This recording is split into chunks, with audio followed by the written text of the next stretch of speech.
Hmm. You are live. This is kind of weird because why is it using that camera? It's supposed to be using this camera right here, and it's not using that camera. What is this? Oh, it's this. Hmm. I don't know what that is. Okay. Huh. Wonder why. I wonder why. Now, see, this wasn't supposed to be like this. This camera's on. Hmm. I only wanted to do this really so I could see if my camera still worked on this other computer because I hadn't done StreamYard since having this computer. But now it's just going right from my computer camera and not from my this camera. How can I color? If it's going to be there, I'd have to hold my book. Tell me this is your coloring book. I'd have to go like this and color like this. That's the way I'd have to do that. So I have to, now I'm going to have to figure out how this works. Here, wait a minute. What is this setting here? Let me check this. HP webcam. Oh, maybe I can go to this.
Oh. There it is. There it is. Okay. So maybe I can switch it from the, by going to this to that, maybe I can just switch it. To switch it. See, this is, oh, let's see. I got peeps in my living room. Look at this. Clint is there. Trucker Janie is there. Kendra is there. And Carol Forrest is there. Hi, you guys. I was just actually just trying to figure it out if I can actually use this here. Hi, let's make a mess today. I thought I just saw you on live, and then I went and clicked on it, and you were not live at all. And so, but anyhow, so that's when I figured, okay, I'll just go live because ain't nobody I want to watch live. And so I thought, well, I would figure out and make sure I could still do this because on Friday, I think it is, or maybe it's next Friday. I have to look. Oh, you just got done with your live. That's why when I went to go to your live, you were not live. You were just like in a coma. And so, anyhow, yes. Well, I thought about you anyway when I saw that you were live. And I don't get notifications, so I have to actually go onto my I have to go actually onto my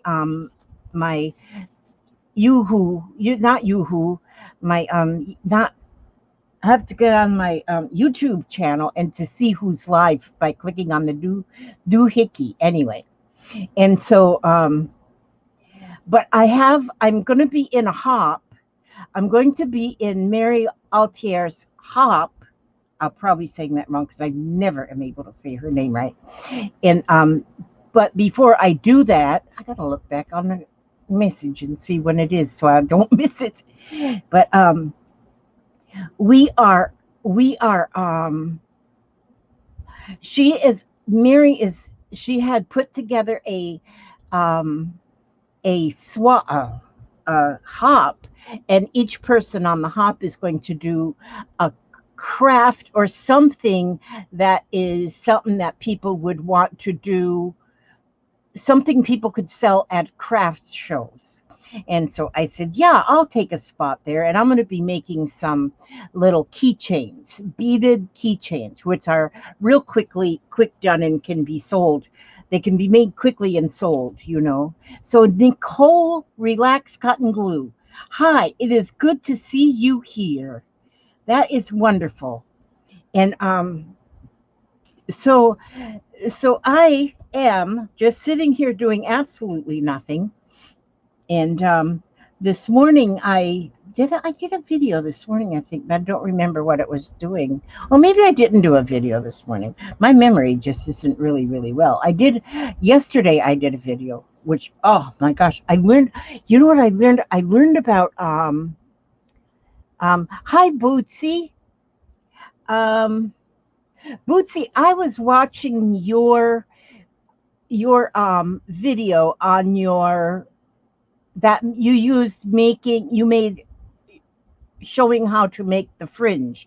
I think that is awesome. I love that.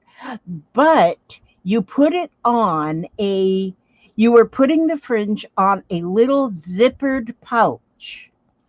And I saw that you already had the zipper stitched, the fabric stitched to the zipper, like the zipper was down the middle and you had a fabric here and a fabric here, and you were putting the. Do you have a zipper? I mean, do you have a video that shows how to make a zippered pouch? Because I can't wrap my head around it. Hi, She Spins. I'm thinking you've got a spinning wheel, because I can't figure out how you put I seen you had the zipper. I seen you had the fabric sewed to both sides of the zipper. And then I'm lost from there on. So I guess I need to dig through your videos and see if you do actually show how to build the actual zippered pouch, because that's what I want to learn to do. But anyway, it should be simple, but to me it's just not simple. I just today you know what, I've been looking for a pattern. I wanted, see this, I just printed this out. Men are zipper experts. I have an older video, but I was going to make a new one that's really easy, so it's not like figuring out a straight jacket. Well, Bootsy, you need to do that, because so far I don't need a straight jacket. I may need one soon, and then I will need that. But if you could do a little video that just shows a simple zippered, because I see some zipper, they make it with a zipper at the top, and some make them with a zipper like an inch down from the top, so the zipper is on the front. Now that is kind of what I was looking for. Not really right on the top, but sort of on the front, just about an inch down from the front, if that makes any sense. But I've been looking for a crossover apron pattern. Have self-diagnosis is dangerous, Lizzie. How do you know if you don't need one yet?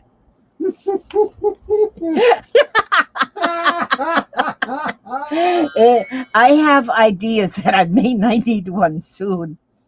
Oh gosh. But now, see, I've been looking for a pattern to make a crossover apron because I see they cross over like this in the back. And so you just kind of, you don't have to reach behind you and tie it. You don't have anything tied tight around your middle. And you'll have to cut your fingernails. I don't cut mine no more. I was cutting mine until I started wearing this here awesome fingernail polish. It's stick-on fingernail polish. It's not nails, it's polish. But anyway, but I found a girl that had this printout, and so I printed it out. And I think from this image, I will be able to make the apron I want because I want it to just. That's my son. I'll talk to him later. Okay, I declined. I'll talk to him later. Hi, Bambi717AU. You are from Tasmania, Australia. We have another, and there's Grace. Grace right below you. Grace is from Tasmania as well. Both of you, Bambi and Grace from Tasmania. Do you know each other? And Kathy Coel is from Milton, Florida. And I have a friend in Milton. Yeah. Oh, and there's Chicken Pot Pie Society. Gosh, I like chicken pot pie. Yep. But anyway, I want one of these kind of aprons, or 2 or 3 or 6, you know. And so, isn't that funny, Grace, that your name popped up right after Bambi 717, and you're both over there in Tasmania. That is funny. That is like maybe you are meant to be friends. Yes. So anyhow, wow. And so I'm going to make this because it looks to me like it's really easy. She's got here that this is 36 inches in length from the shoulder down. So I guess you could go any, because I'm thinking just fold the fabric in half like this, use this half and cut. She's got, this says 13.5 inches across this way. So, and then you just have to have the fabric wide enough to where it's going to go around you. So for me, it's going to be, I have to have a half a mile wide to go all the way around me. Yes. And,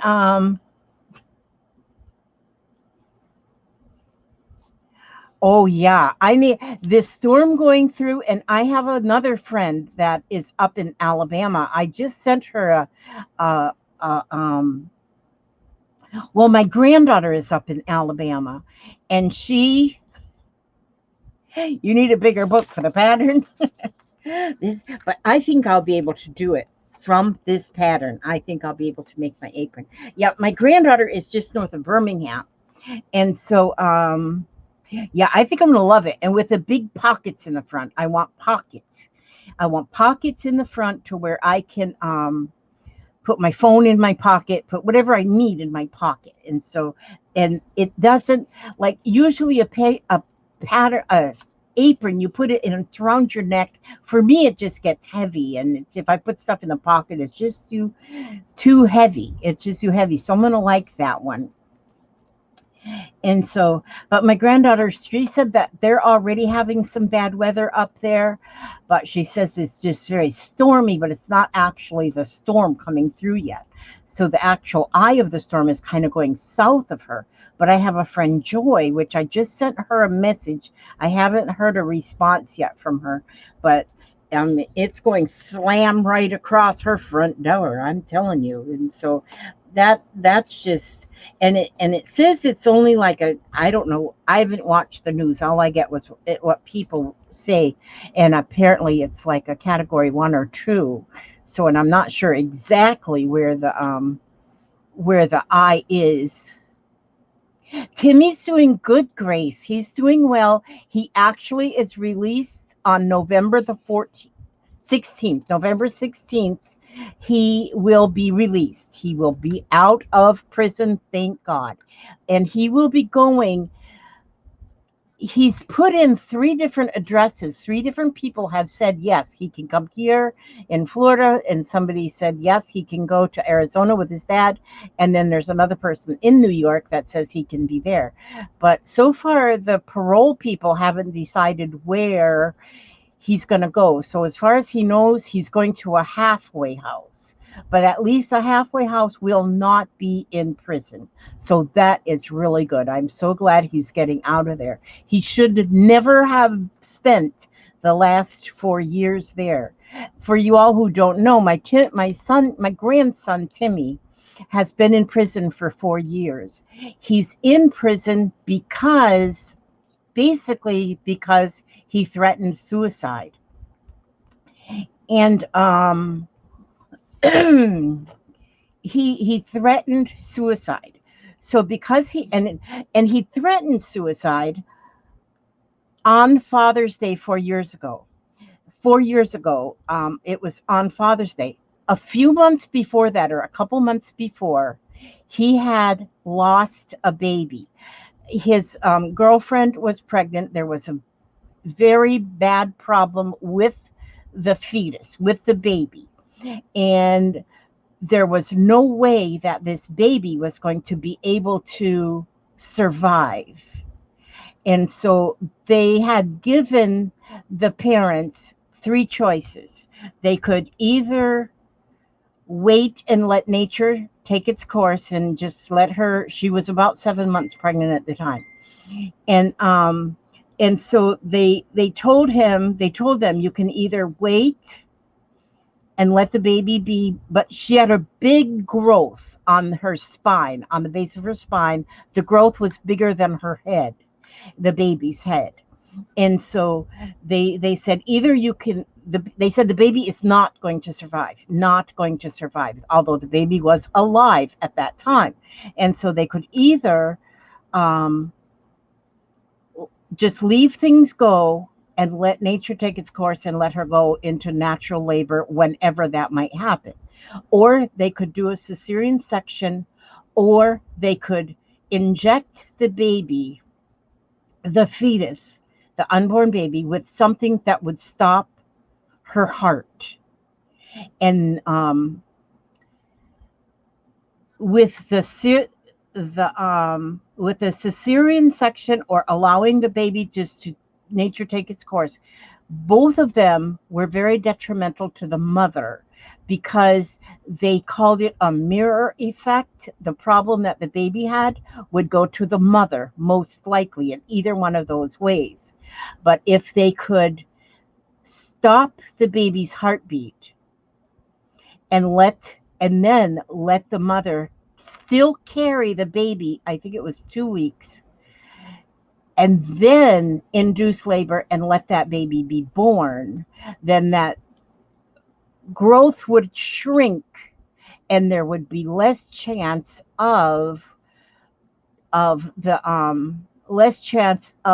mirror effect happening to the mother.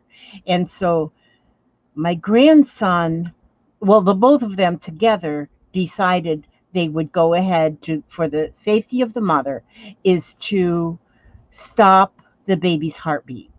And so that is what my grandson signed the paper to have this done.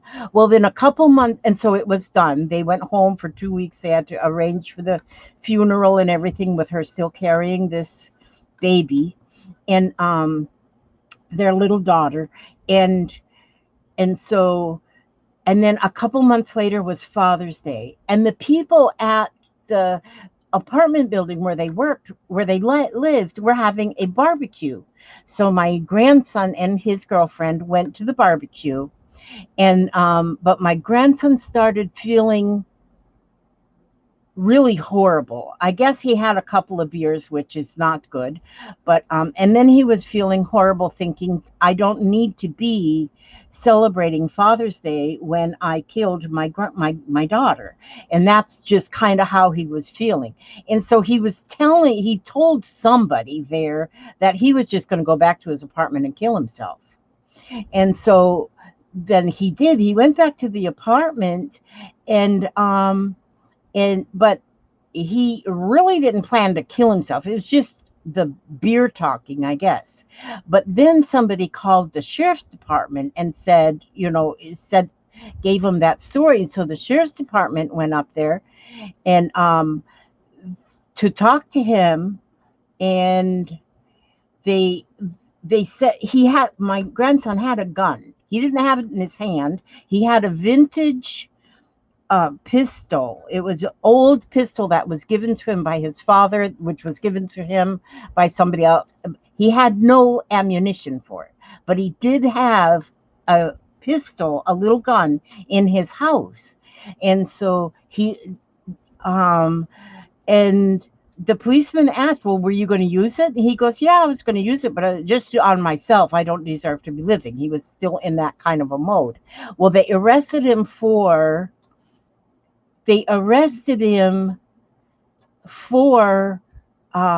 possession of a firearm.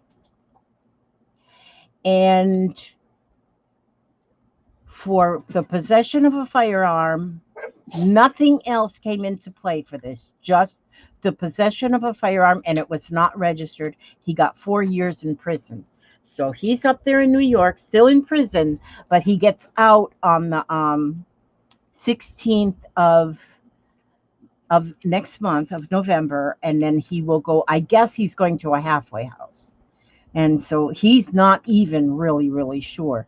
But the New York laws are so strict. Hi, Rose City Crafter. Good to see you. My goodness. That is wonderful to see you. And so, my goodness, it's been a long time. Yes, there will be, Barbara. It is going to be. I talk to him almost every day on the telephone. He's able to call. I just put money on his account so he can make phone calls out. And he calls me almost every day. And he is doing well. He's taken a lot of classes while he's been in there. He's had anger management classes. He's had like a AA or something like that, because he was drinking when they come and got him. And he's also in a mental health, like a mental health kind of part of the prison. And so he's been having mental health help as well in it while in prison. And so he has made it. He's made it through. It's been rough. Oh, and Rose City Crafter has lost a nephew a few months ago to suicide. And it is so sad. And this, especially now, how the world is right now. There's so much depression. Hi, Patricia Stubbs. Good to see you. Good to see you. There is so much depression in our country, in our world right now. Um, and that is sad. That is very sad. And it's very understandable too that there is that much depression, because there is so much. It's almost like everybody is in prison in a way, with the way things are, um the way things are in this world. It's almost like everybody is in prison. And it's and you gotta be of strong mind and body to get through that. And so I can understand. Heather, hi, I didn't see you, and I'm glad to see that you are here. Yes, it is devastating. And if he was here in Florida where he was from, he would have probably just went to a mental hospital. But in but being in New York, where the laws are so strict when it comes to firearms after 9/11, that he really didn't. That's all they looked at, was he had that possession of the gun. And Rose City says she's going through depression now too. Yes, you do, Rose City Crafter. You need to read your Bible and do your crafts. And I'm thinking that all of us, even if you just are doodling, I've started to do a lot of just doodling in different kind of paper crafts, to things that really don't even amount to much. Like this here coloring book was given to my daughter gave me this for my birthday a couple days ago, and I love this. Each image has got a good mother is irreplaceable. Each one has got a little saying. A man's work is from sun to sun, but a mother's work is never done. And you know, never is done. My children are ages from 35 to 51, and I'm still their mother, and I'm still in charge.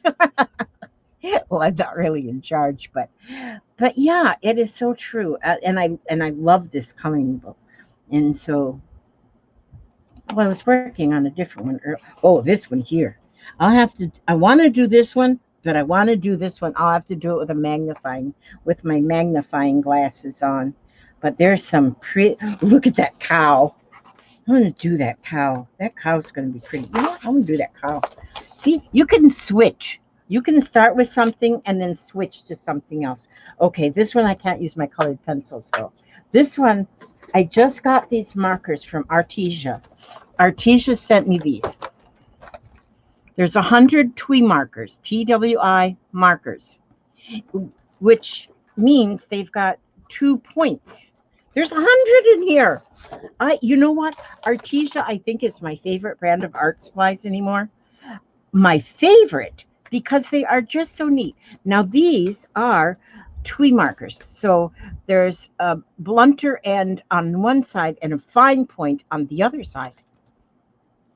Lala Gamma is fussy cutting and crocheting hearts, watching YouTube, spending time with my honey, fur baby, and family. Yes, they do. This all helps.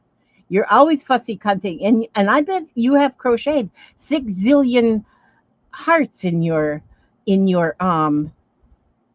day. And Lala says positive healing, Rose. And yes, and Rose does some beautiful artwork. She does very beautiful. I've got some of her art pieces here in my house. And yes, she does some beautiful, beautiful artwork. So, but I love this beautiful cow. I love cows. I used to milk them. I used to milk cows. What, Papa? I'll just move. Oh, Papa was mooing over there. I haven't milked Papa, though. He's not been milked. But I used to milk cows. I milk cows. I'm proud. And I also milk goats. Now, see, when I was a child, I milked cows. But then as an adult, I used to raise goats here on our property. And we milked goats. That was fun. That was fun. I love these. I give hearts to doctor office personnel. That's good. Yeah. You see? Yes, Bootsy. Bootsy says that this is utterly beautiful. Utterly. Utterly. It is an utterly beautiful cow. I agree, Bootsy. Bootsy's awesome. He's my bro. He's my chosen bro. Chosen bro. So, Beetle Check says, I'm catching you while waiting at the subway. At the subway to ride or the subway to get a sandwich? Which subway are you at? I have to send you a Beetle Check. I have, where to put it? I don't know when the heck I'm going to get sent this to you, Beetle Check. But see, look at this, Beetle Check. I got this right here. I was going through my junk, and I found this here stamp. Isn't that you right there, Beetle Chick? There's you and your honey right there. In this, and it says love right there. See that? That's yours. But see, and I got it in this thing. And so, but I got to get your address and stuff on here. Maybe since I showed it to you now, I gotta that'll hurry me up so I can get that sent to you. Because when I seen that, I said, "Oh my God, that has got to go to Beetle Chick. She needs it. She needs that one. That's hers." Papa, you can't have it. Don't be stealing it. I'm just gonna look at it. Oh, Papa's looking at it. So that one's kind of dark. I don't think I want all that darkness in there. But anyhow.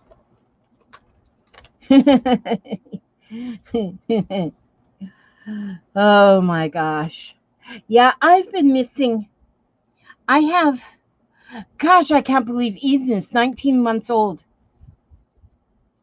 Health and Fridays is Nan Day. We go out for coffee and fun. Oh, I can't believe she's 19 months old. It seems like it wasn't that long ago that we were waiting for her to be born.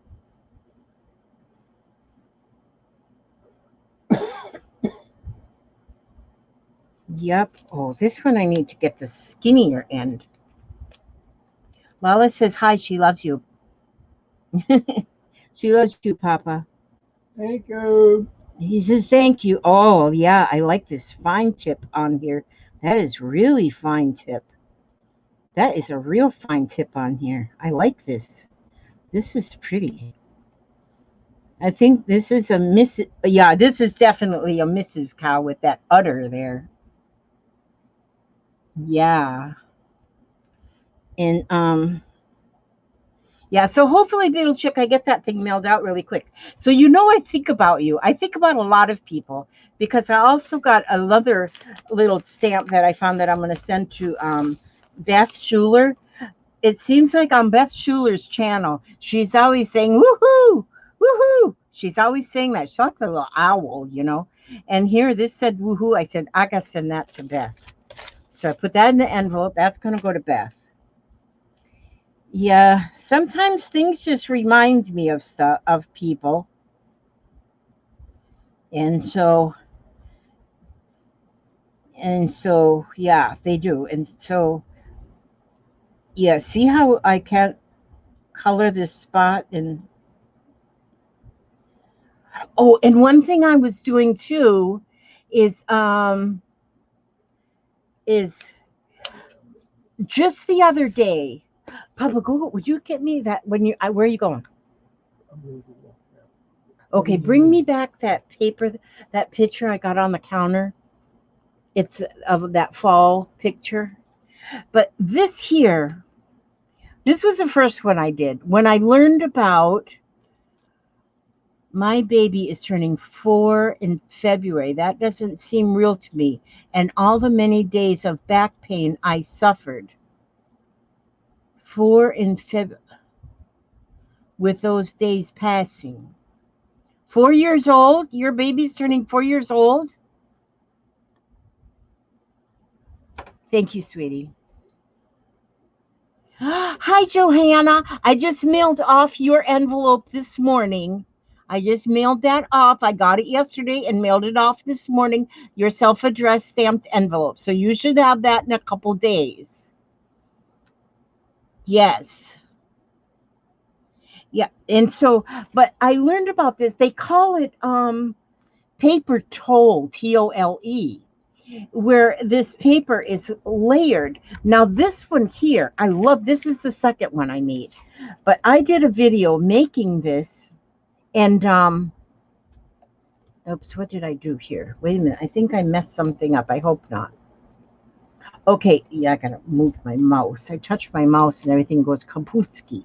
Now, hi Cheryl, but this is paper toll. What I did was I had a page from a calendar, and Pat Rao had sent me for my birthday a package of goodies, and there was a lot of calendars in there, in with other things. But I took this. I loved this image on this one calendar, so I took the picture off of the calendar.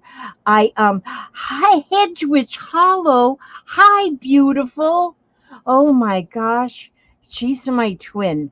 We have we have related unicorns. They're related. But anyway, I made two copies of this, all this same image.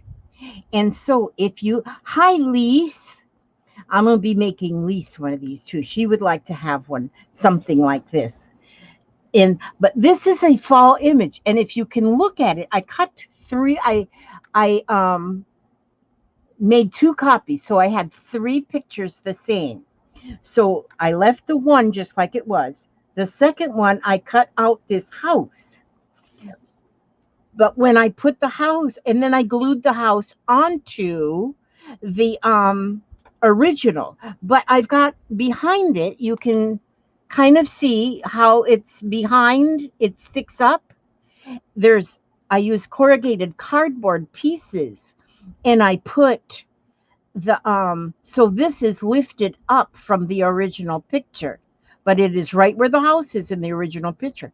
Now this tree, I cut that off of the third piece, the third image, and so then it is glued on here with the corrugated cardboard in between to lift it. So this is lifted twice.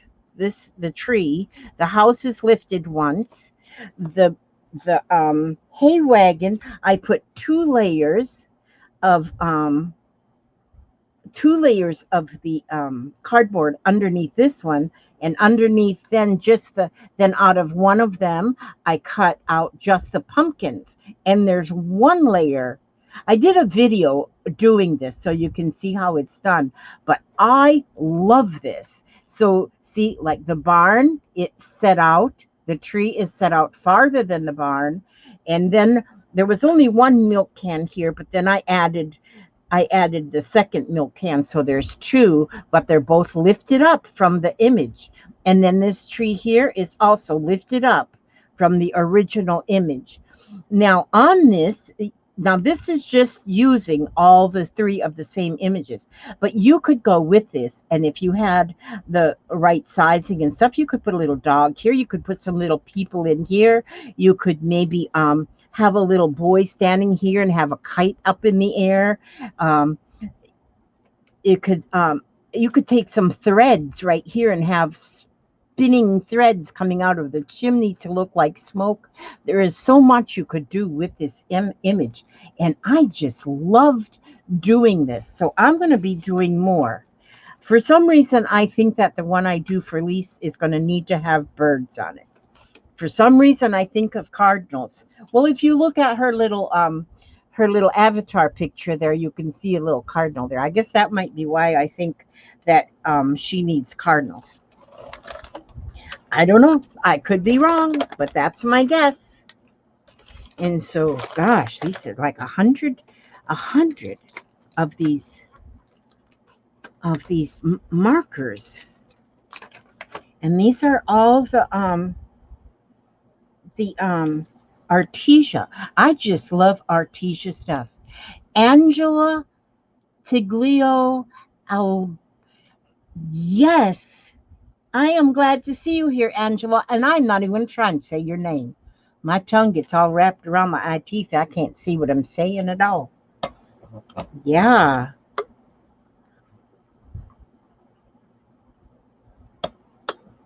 It is good to see every one of you and just to chat with you.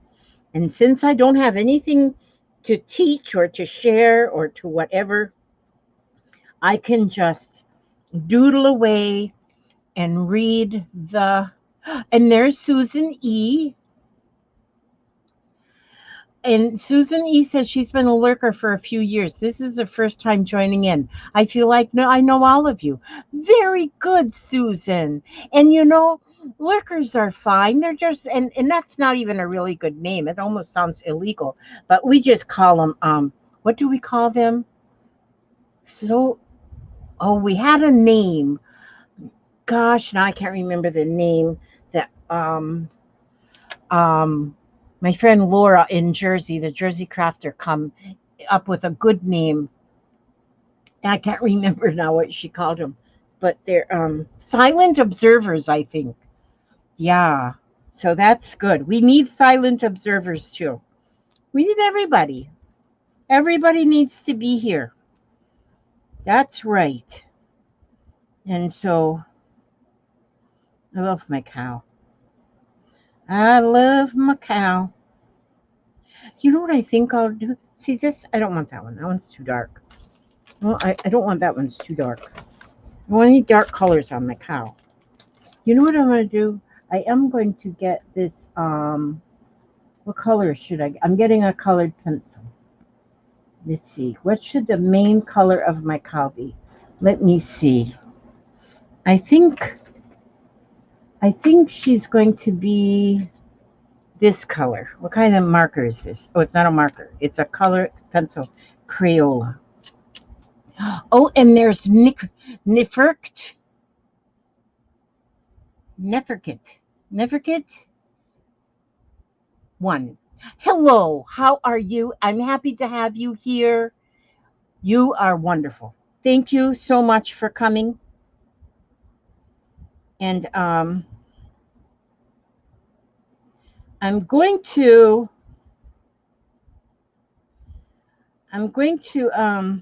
right now I'm just taking my colored pencil.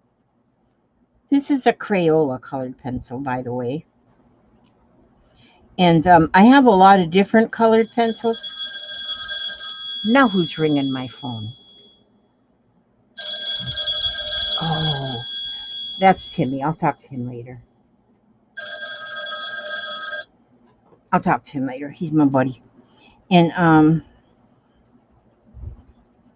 so what was I saying? Crafty Kitty. Hello, Crafty Kitty. Golly, it is so good to see you. Bessie the heifer. Yeah, this could be Bessie the heifer right here. But she's got an udder, so can she still be a heifer if she's got an udder? She's got an utterly beautiful udder. Otherwise, if she didn't have an udder, then I think she'd be a heifer. I think a heifer is a cow that isn't yet been a mom. Like a teenager, I think. I'm not sure though now. I should know that. Susan says, I love all your Zentangles. I post lots on your Facebook group, Lizzie. The E stands for Eden. Oh, Susan Eden, yes. Okay, good. Yes, you have posted so many, and I love them. I'm making a journal. Well, it's buried over there. I'm making a journal where I'm printing out so many of these images that I find on the so many images that I'm finding on the website, on the Facebook page, and I print them out in little. I have to print them little so I can get them all fit in my book, and then I put them in my book, my celebration book for inspiration. And I got a whole bunch of them that are from Susan Eaton. Oh, since her udder is so small, she might be. Oh, maybe she just hasn't had a baby yet. Yeah, that could be. Now, see,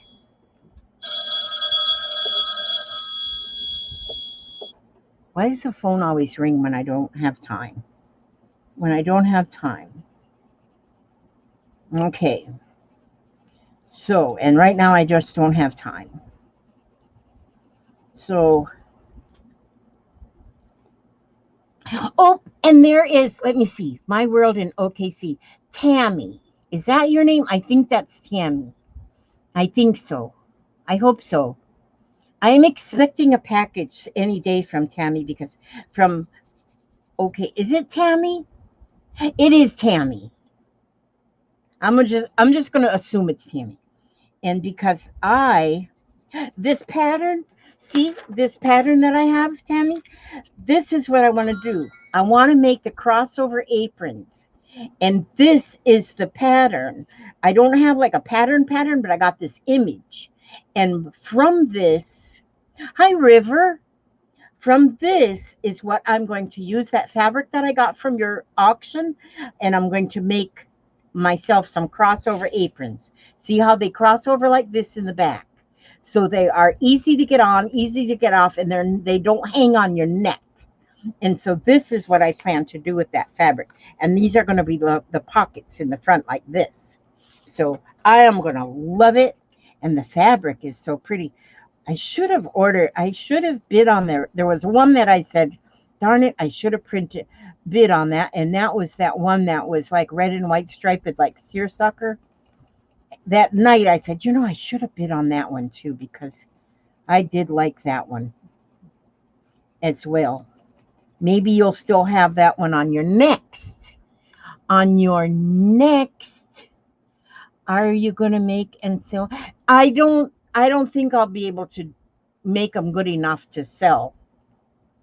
But who knows though? Maybe. But I want them for myself mainly.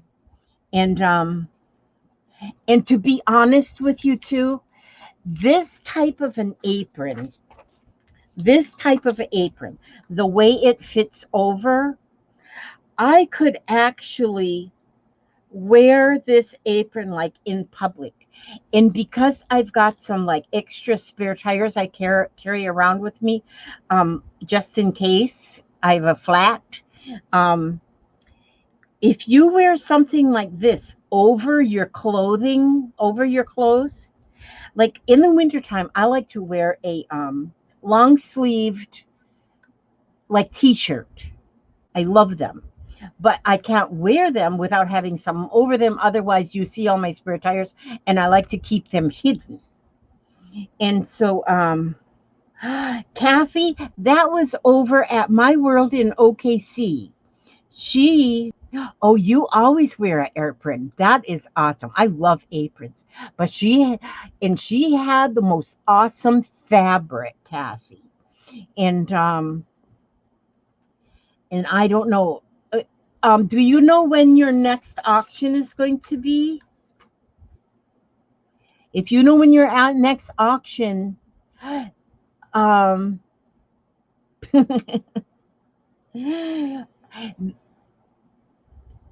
look up crossover hunting vest. Ah, I didn't think about that. Yeah. Now, you guys tickle me. My mind is a weird place. I'm watching thinking that it's like the butchers on TV. When they show where the different cuts come from, they can't recall a prime cut of ladder or daisy. Prime cut. Okay, Bootsy. Oh, goodness. Yes, Kendra. Yeah. Um, Yes, I can make copies of this because I think that you don't really, because here it says 36 inches this way. And then this way, this for the neckline, she's got written 13 and a half inches. So I'm not sure if that would be the inside or the outside of the shoulder pieces. And so, but we'd have to just kind of measure and then cut the hoop here and cut the loop there and use these pieces you cut out for the pockets. I think it'll be awesome. So I'm hopeful. Well, I might even get to start making one tonight because I do have some fabric already that I can use, even if I don't use the same, even if I patchwork it. You know what I'm saying? Patchwork it. Hi, beautiful. Hi, just wanted to say hello. I was using your iron. I was flat ironing my wig. Oh, you were flat ironing your wig? With an iron, yes. Okay. It didn't melt on my iron, did it? No, because I put something between it to iron it. I tried the hot iron, but it melted. Oh, okay. As long as you don't melt plastic on my iron, because I'd have to throw you out to the wolves. Oh, I know. I'd be packed and gone. Yeah. Love you. Love you too, darling. My granddaughter had to use the iron to iron her wig for her Halloween costume. So anyhow, you fold the fabric and cut it out the edges. Yeah, that's what I was thinking. if we fold this whole thing just like this, then this is what you would cut on the fold. This would be on the fold and cut this shape. So I would just need to measure like from my belly button to the other side of my back to know how wide I want this part here, and then that curved up, and it wouldn't have to be exactly like that, and it would be fine. And then this dip would be how far down do you want, because this comes to about your waist, the bottom of this dip. So if I wanted up a little higher, I would just kind of do that. But anyway, I'm gonna figure it out. Hi, Janice. Good to see you. Good to see you. My cow looks like a butcher's diagram. This is a McDonald's burger right here. And this is the Burger King burger up here. Yeah. We got it. I love my little cow here. I think it's going to be all just beautiful after she's all colored. And you know what? Now that we're doing all that, now that we're doing all of the Zentangles and stuff, I can look at some of these shapes in here and actually think, oh, that would be good on a Zentangle. What I want to do, I've got a stamp that's a lady's face, and the actual face is probably about this big around. And what I want to do is I want to put her hair, to draw her hair like it's ribbons, and do a different Zentangle in each one of the strands of hair. How is Jeffrey doing? Asks Lise. Lise, Jeffrey is doing very well. But let me tell you, here we go. He goes to public school. That was his choice. He did homeschooling last year, but he wanted to go to public school this year. And so it was decided, okay, you'll go to public school. Well, his mama yesterday, or maybe it was the day before, got one of those robocalls from the school saying that there was one of the students that was one of the students in school tested positive for COVID. So what they're doing is they said for the next 2 days, just go ahead and send your children to school as usual. And what the staff is doing is finding out which students were within 6 feet of the student that tested positive for more than 15 minutes. And then they're going to let all those parents know, and then those students will have to be in quarantine for 2 weeks or whatever. I think I can't give you my opinion on that. I don't want to get all political here, but yep. If there's one student that tested positive, it makes me wonder how many students might be just carriers.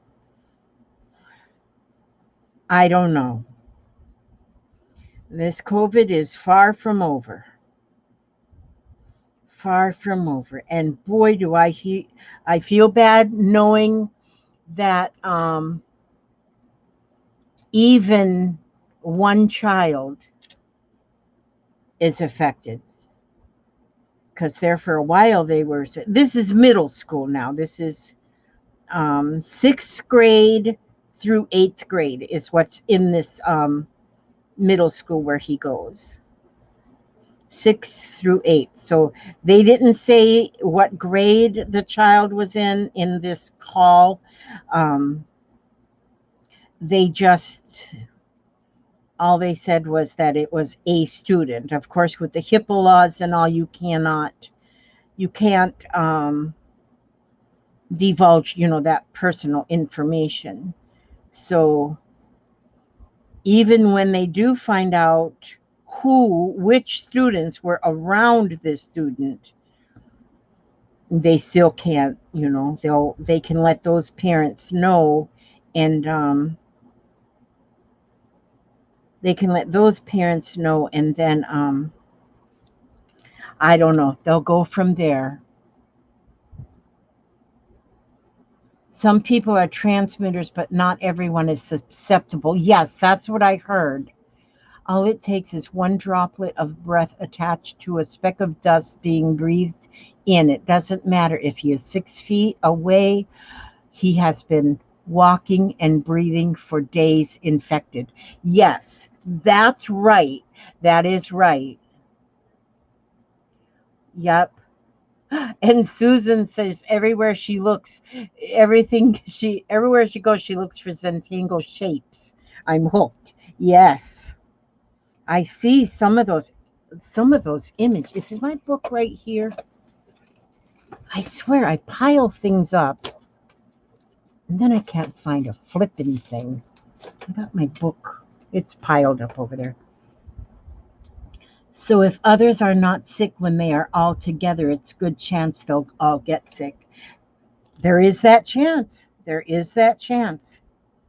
Because, when they're in class, they have assigned seats and they're 6 feet apart in class, but they change classes. But then in between classes, I think there's only 5 minutes, 7 minutes, something like that. There's not a whole 15 minutes, but still, even though they're not,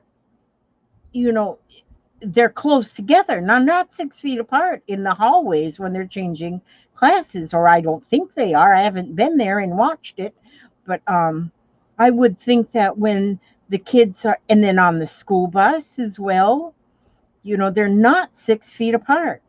And like my grandson said, everybody just kind of gets in their seat and rides on the bus. There's no, and there's at least two to a seat. And so they're close together there. So that would mean if this student rides the bus, that would mean every one of those children on his bus would have to be quarantined. I don't know. It's just, I don't know what the answer would be, or what the fix would be. I don't know. I do know that a lot of parents have to send their kids to school because they have to go back to work. Not all kids are able to do homeschooling. Maybe they don't have a computer, as there's still a lot that don't have a computer. And so there's, it's there's a lot of things you have to consider, when they consider, they are finding live viruses on surfaces after they are wiped down with Clorox and cleansers, still alive for 2 or 3 days after cleaning. Oh, see how scary is that? And Bootsy says here the teachers are changing rooms and the kids stay together. Can you imagine trying to keep a group of 14-year-olds sitting at the same seat for a long time? Yeah, that would be rough too, Boots. That would be rough too. So, but that might almost. Oh, now that's my alarm. Dismiss. Okay. Yeah, I don't know. There's a lot of people that have their different ideas of what might work, and I don't know. It's just put everybody in a bubble. Everybody in a bubble. So I don't know. So much sadness. So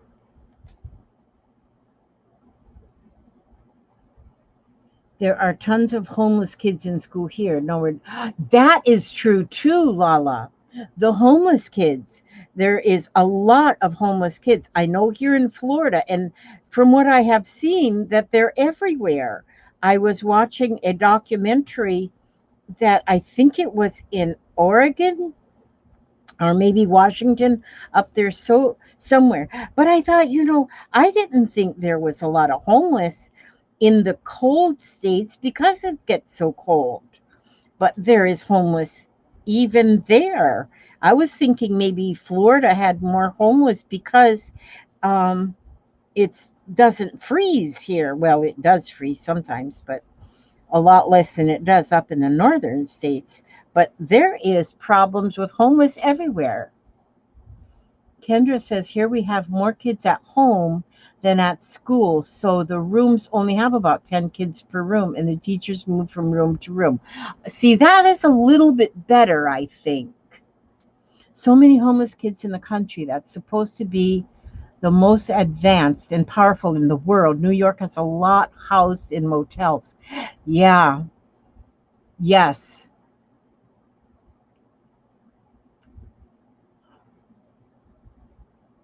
Oregon does have a lot of homeless. Yep. I was watching um, that and it's sad. And it's not just, a lot of people say, okay, the homeless are just all those druggies and whatever. That's not true either. There may be some of those kind of homeless that are addicted to different drugs or something, but they're not only druggies. There are families that are homeless, and not by choice, by chance they are homeless. And then especially after this outbreak of this pandemic, that people have lost their jobs and lost their homes. So yeah, the whole thing is just so, it's just so sad. It's just very sad, everything about it. um and it's, sometimes you hear some people say it's getting better, and then some people say no, it's not, it's getting worse.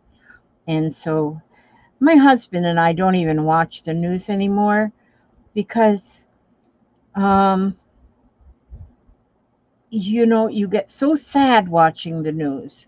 You get so sad, and there's nothing we as just an elderly couple can really do to fix it. And so by listening to all of the sad news you get on the TV or whatever, it makes it almost worse for us, because that makes us worry, and us, fretting about other people, and it doesn't help the other people. And so, and of course we can always pray, but you know and but you can pray without having to watch the news. So it is sad. It is, the whole thing is so sad. News is depressing. Yes, it is. Motels here too. Oh, is there motels here? But not as many places for families or children. Yes. Susan says here in the UK, I can't imagine how people sleep on the streets. The weather is so cold and wet all the time. And yeah, how do they stay healthy? There's no way to stay healthy if you're out in the cold and the wet environment all the time. And they say, yeah, a lot of these people are homeless because they choose to be. Well, yeah, I don't think there's very many that are homeless because they choose to be. I do not think so. It might be, but I don't think so. Who would want to choose to live on the cold, hard, wet ground? Look at this one. This color here is like a what do you call that? Neon. It's like a neon color. That's pretty. I like that. This is going to be a beautiful old heifer. Beautiful young heifer. I'm sorry I called you old, you little heifer. Yeah, she's beautiful. Oh, look, she got some horns, so she's got some age to her. Yeah, I used to make sleeping mats for the homeless. We see them every day near us. Yes, I watch a girl in Denmark, and she makes sleeping mats out of plastic bags for the homeless. But now the rules and the laws over in Denmark are so strict that you can't even give things to the homeless. You can. They are so strict over there in Denmark that you can walk from your house to the grocery store, get your groceries, and walk back home. But you cannot stop and sit down on a park bench to take a little break while you're walking. You can be fined for sitting down and taking a break. And and if there's a group of people, you can be fined because you can't get in groups. You cannot, if you're walking with your husband, you can't walk. You can't walk. You have to stay 6 feet apart and you cannot hold hands. You will get fined if you hold hands with your partner. It's crazy. You cannot, and the reason that you would get fined for sitting on a park bench is because if you sit on a park bench, then somebody else will say, oh, well, I can sit on a park bench because she's sitting on a park bench. And then you have started a crowd.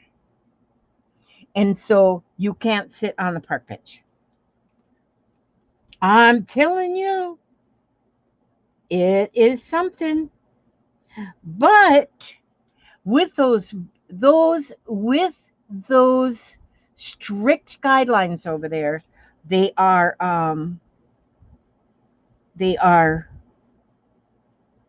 getting control of the virus. But they are very strict over there. Yeah, I don't know. A socialist, I don't understand that socialist stuff so much. I guess what a socialist country. I really don't know. I'm not too bright in that department. So I have to do some research on that to learn exactly, because I don't know what socialized medicine and that kind of stuff. I have not got a clue as to what any of that stuff is. I didn't pay no attention in school. I was looking at the boys. I was just looking at the boys. I wanted to see the cute ones. And so I didn't pay attention to the teacher. Teacher wasn't cute. Teacher was old and ugly. I didn't pay attention. Just paying attention to the cute boys. So this here cow has got the most beautiful little hooves. They're going to be beautiful. They're going to be beautiful. This is the best. Denmark has a market economy, and it's far from being a socialist country. Oh, see, I don't know that either. I don't know what I know the economy is. The economy is good as if there's a lot of money being spent. Handmade by Diana. Hi, Diana. China has a market economy too, bro. What's a market economy? I don't know that. This needs to be a history class for me because I don't know stuff. I need to know stuff. Y'all need to teach me stuff. In the UK, they have started covering up all of the clothes with cling film because they say they are not essential purchases. How crazy is that? Oh, really? Wonder why they cover them up like in the store? So if you go in the store, they are all covered up so you can't buy clothes? Huh. Okay, it means they buy and sell.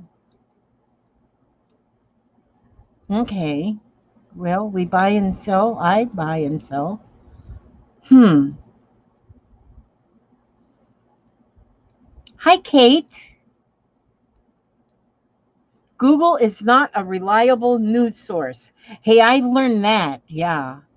I have learned that Google is not, because you can Google something and find um, two different, you can Google one thing and get Well, for one thing, you can get like thousands of pages to answer your one Google, and they are all different. So, yeah, it's not really the most reliable. But I guess there are some that are more reliable than others.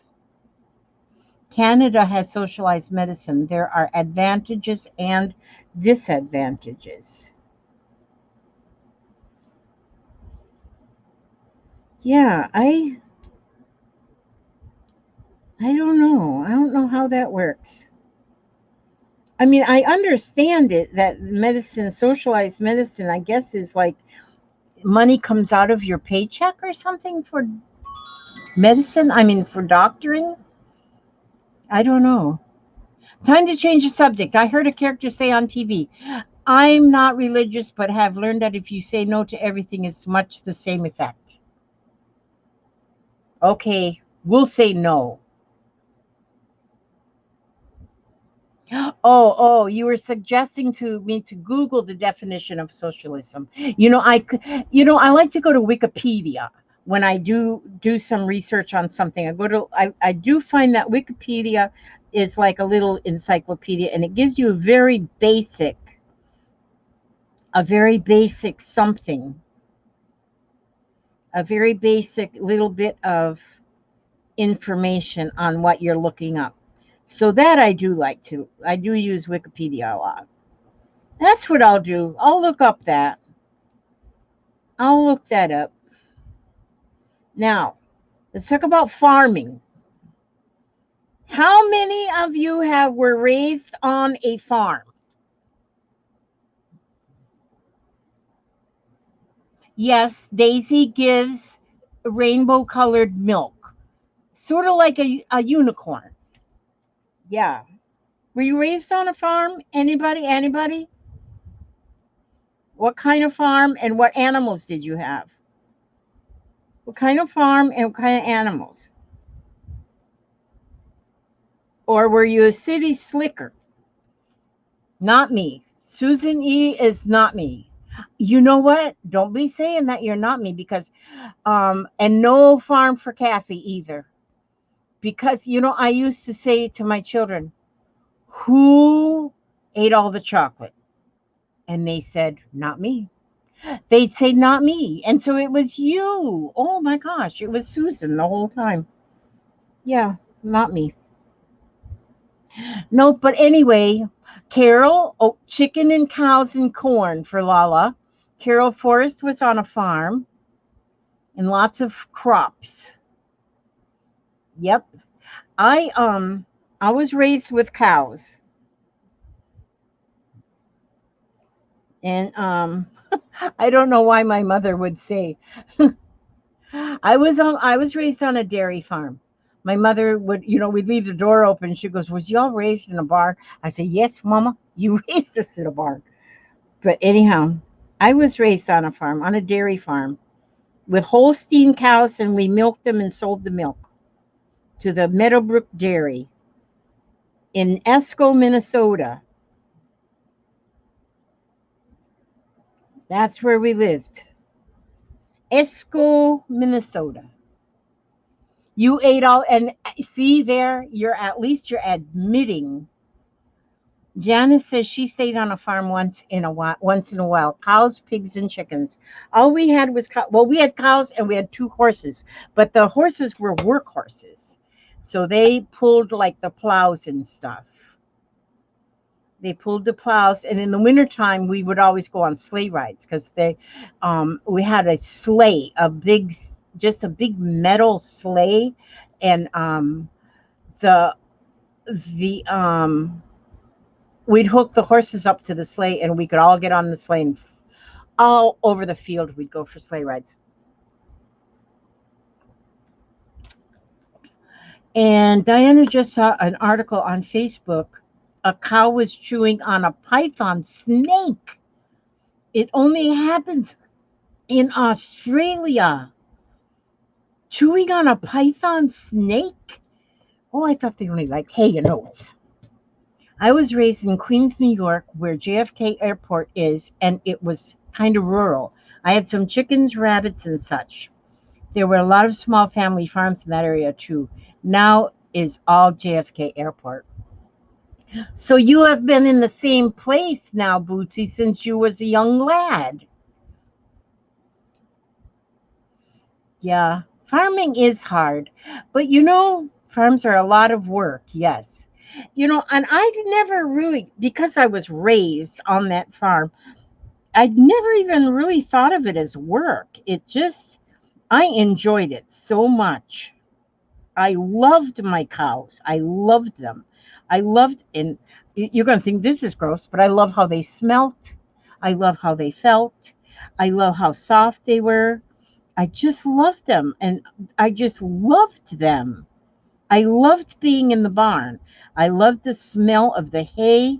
I loved the sound of the cows chewing their cud, because in the wintertime they stayed in the barn all day, all 24/7. In the wintertime you couldn't let them go outside in all that snow. And I loved being in the barn with them. If I could have slept out there, if my parents let me sleep in the barn, I would have slept out there. But they wouldn't let me sleep. I could sleep in the pile of hay. No problem. No problem, Bob. That would have been fine. Hi, Peter. Good to see you. The winter was harder, especially during the riots. Oh, I never had to deal with any riots.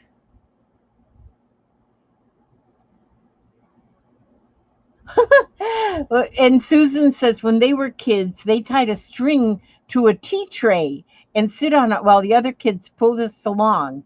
Oh, that's fun. That would be fun. That would be a lot of fun. Yep. Oh, goodness. To a tea tray. We would use cardboard. We had with pieces of cardboard, and we would put wax because my uncles always skied. They did snow skiing, and they had wax to wax their skis with, and we would wax the cardboard and then put the pieces of cardboard, the wax on the one side of the cardboard, and put that on the hill, because it was very hilly up there, so there was always hills to slide down on the cardboard. And that was fun, and that wax would really make you fly. And then we had they were like saucers, like a round that you could slide down the hill with. They were like round, like almost like a trash can lid with a handle on each side of it. And you could get them spinning. You could make them spin and go down the hill. Wax them real good on the bottom and get them things spinning and go down the hill spinning. That was fun. I remember that. Yep, I remember that one.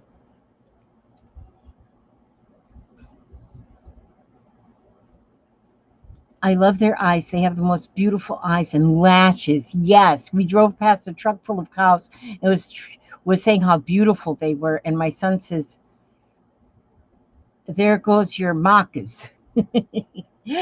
They do have beautiful eyes. They really, really do. Art expresses one's creativity and talent, says Peter Dell. Peter Dell, and that is so true.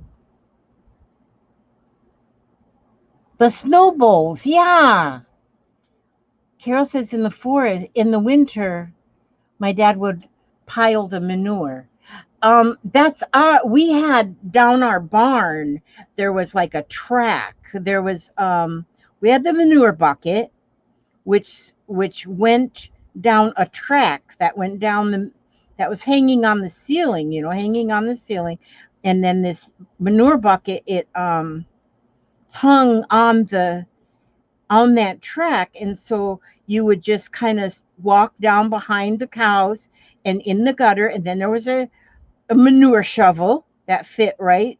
It was the same width as the gutter, and you would just go along and you would just pick that manure up out of the gutter, and you would shove it and throw it in the manure bucket. And then when the manure bucket got full, then you would just run it down that track to outside, because the track went outside the barn a ways, and you would just dump the manure there. And then in the spring, when all the snow was um, melted. Well, then that we had a manure spreader, which was like a trailer with a some kind of a like a I don't know, some kind of a conveyor belt thing that run across the bottom, but it then you would pull that with the tractor or with the horses and through the fields, and it would spread that manure along the fields, and so then that fertilized the for the next for the hay that was going to you were going to grow and harvest in the fall. So I'm telling you, the some people think right now that we're just getting into young people think that we're getting into recycling, but we definitely did recycling back then. Yep, we're not new to recycling, and it was like now they talk about organic. Everything is organic, and if you buy organic stuff, it's more expensive. Well, how more organic can you get by just recycling cow poop? So yeah.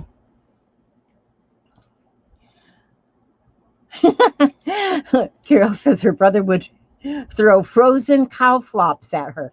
You know what? I think it is in Oklahoma. I think it's where it is. Once a year, they have a cow chip throwing contest. And they the cow chip throwing, and once they're dry, they're like a frisbee. So you wait till this cow manure, it's cow plops would, because they have the perfect consistency, cow poop. And so when they plop, it just makes a perfect like pie shape on the ground.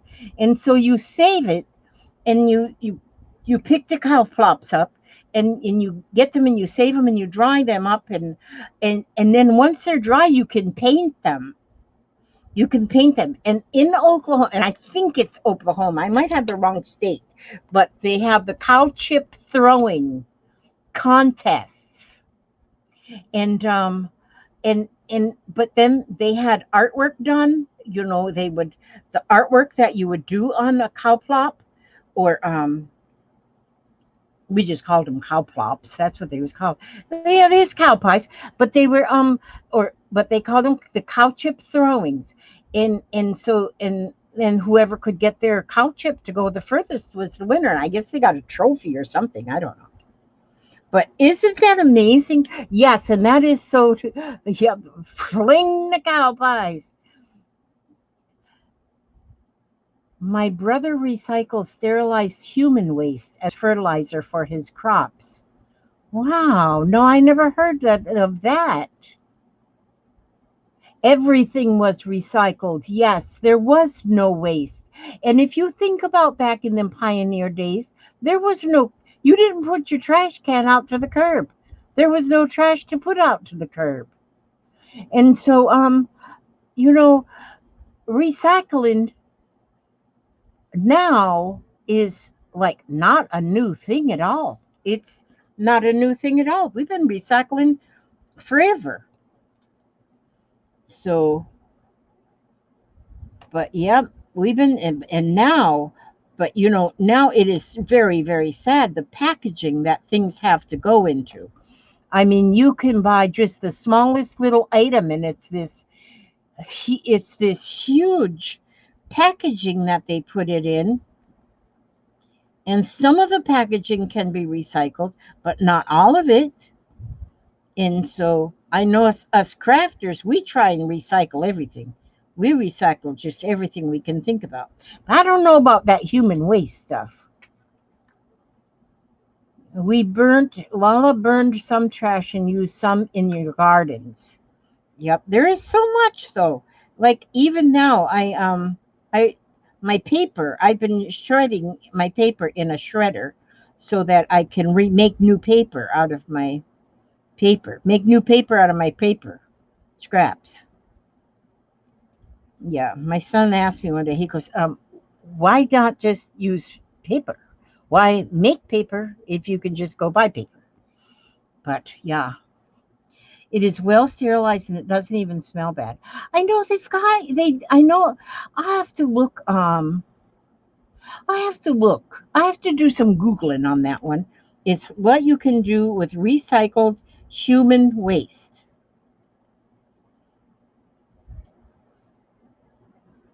Mm. So that would be interesting to see what all that can be done with that. But I know, even at the butcher shops and stuff, when they butcher an animal, none of it goes to waste. Every bit of it is used for something. There is nothing that goes in the landfill after from an animal. My grandson decided he's 12. He decided he is going to be a vegetarian all his life because he is not going to eat anything that comes from a slaughtered animal. He's been doing it like for about almost a year now. He is a vegetarian. I mean, he eats cheese and eggs and stuff like that. No, he doesn't eat cheese, but he don't like cheese. But yeah, yeah, the human waste has to go somewhere. Sterilized poop. I know, Lise. I hadn't heard of sterilized poop either. Yep.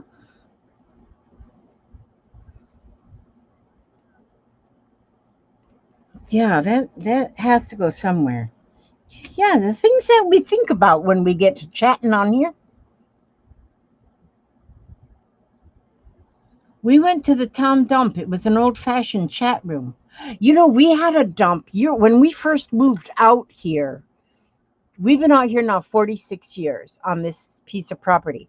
And but just around from us, over there in Mazartown, in in the town next to us, they had a dump out there, and everybody went to the dump. Everybody went to the dump to throw away old junk, and everybody went to the dump to pick up somebody else's junk.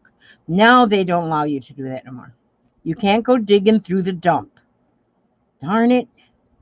Why did they stop us from digging through the dump? I think that was fun. We find some pretty cool stuff digging in the dump. Here we go, digging in the dump. All together now, digging in the dump. Because you could find good stuff. I used to love to refinish old furniture.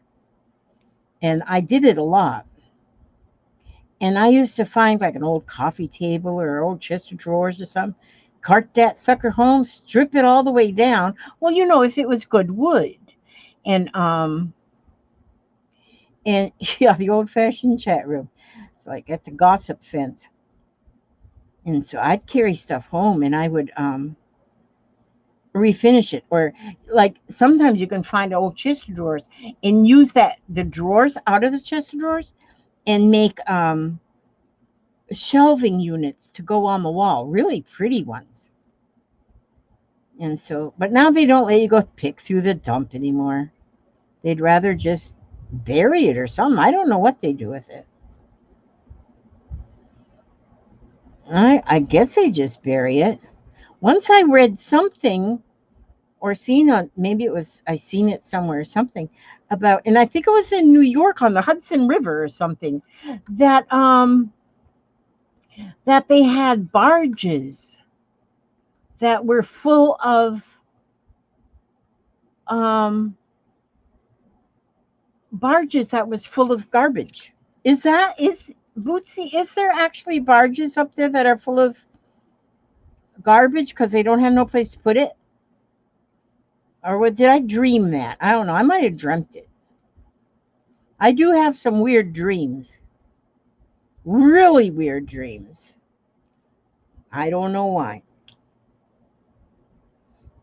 But somewhere I read it or seen it or dreamed it that there was barges, and for some reason the Hudson River comes to mind, that barges were just full of garbage that they didn't have no place to put. Oh, he just does the transporting of the poop. I was referring to big farm producers, not your brother. Oh, and yeah, we have a sewage treatment plant right behind the Walmart. close to here. And sometimes for some reason it smells horrible. Sometimes just smells horrible over there. And I don't know why it smells horrible sometimes and not other times. And oh, Lala just looked it up. She went to Wikipedia and it says you can use human waste to grow food. Yeah, okay. Well, what is human food? What is human waste?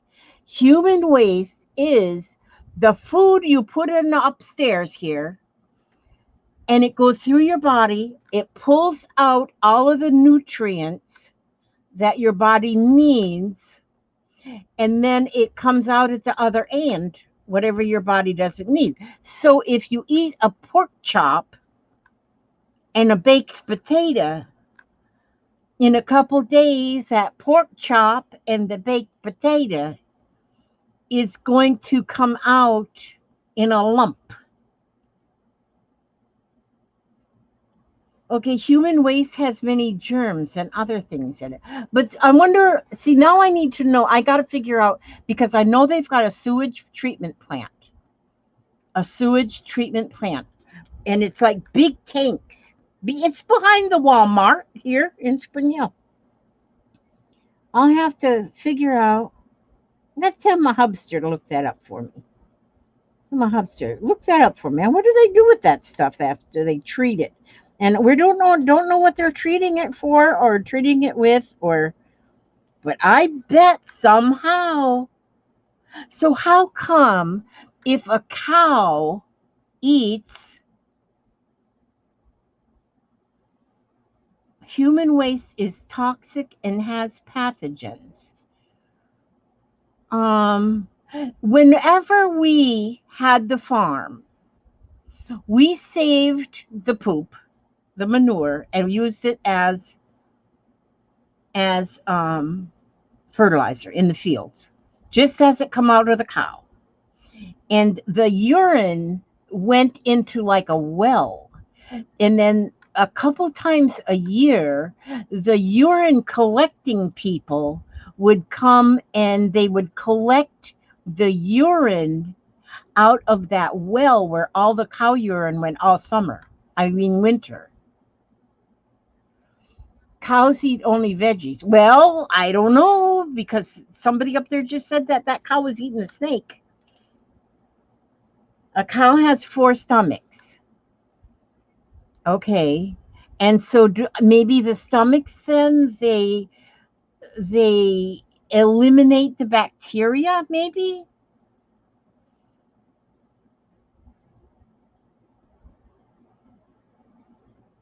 At the treatment plant. Okay, Lala, Kathy says that's what my brother does. He picks it up from the treatment plant and uses it on his cropland. Lala says wastewater management takes all the bad stuff out of the water. Then the bad stuff is either burnt or dried for fertilizer. Lisa says we have one too. Stinks like hell. I've never been to hell, so I don't know what it smells like down there. But haven't been there. But you know what used to stink? Oh my word in heaven, the most awful smell ever. When I lived in Minnesota, there was a town near us called Moose Lake, and they had a paper mill. Oh, the cow's stomach clears it 4 times. There was a paper mill in that town called Moose Lake, and I don't know why that paper mill smelled so horrible. I mean, if you were driving by the paper mill, you had to put blankets over your face to keep from dying from the smell. It was so horrible.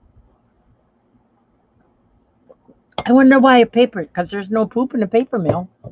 I just thought I'd throw that in there for extra credit.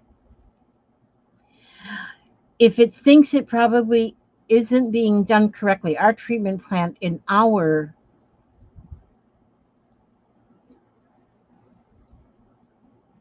never gets complaints like that. Okay, yeah, paper mills. Holy smokes. Yeah, sulfur. Paper mills smell like sulfur. I don't know if they still do, but they did back then. And that was, I would have to say, that was in the late 50s, early 60s. I've been around a while. I've been around a while, yeah. And paper mills are toxic. Yeah, see, I don't know if maybe they filter the smoke or stink or whatever comes out of them paper mills now. I don't know. But I do remember that smell coming over there from the paper mill. That was horrible. That was nasty stuff. That'd be some nasty stank. Yep, be very nasty. And paper mills are toxic. Yeah, I'm sure if they're toxic, that maybe they have done something to them to maybe eliminate that horrible smell. Because if it's toxic, especially, because they're finding a lot of stuff now that's wait, look at all of these are green from here to here, all different colors of green. Gosh, they're pretty. I want a light green here. Oh, I think I used that light green. I want this green. Them are all greens. Oh, and there's some more. Oh, and then here's some more greens.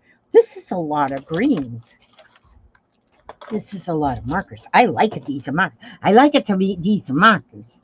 I do like them very much. I think you're right, Lizzie. They probably cleaned up the way they do paper now. I sure hope so, because that sure did stink. It's the chemical processing to make paper. It's toxic. That's one reason why we are moving away from producing on paper and going digital. Oh, but see, we crafters now here, I don't think we want to go for.